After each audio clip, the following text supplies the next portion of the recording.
Okay, in this step we're going to talk about staging.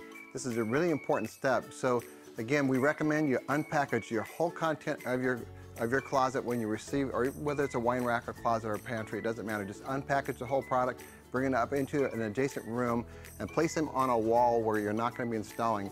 Now for a reference point of view, I went ahead and separated the installation instructions from the actual design in the elevation view and then our inspiration photo right here. So the panels are going to be labeled up here, and we're going to go ahead and reference the panels in reverse order. So we have C1, 2, 3, 4, and 5 that are on this back wall right here.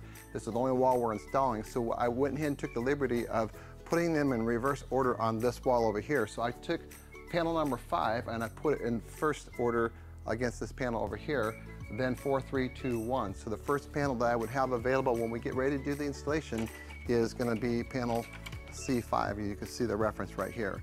So this is what this shot's about, is to show you what the staging here is, how we set things up. This will make your life a lot easier when you get ready to do your installation.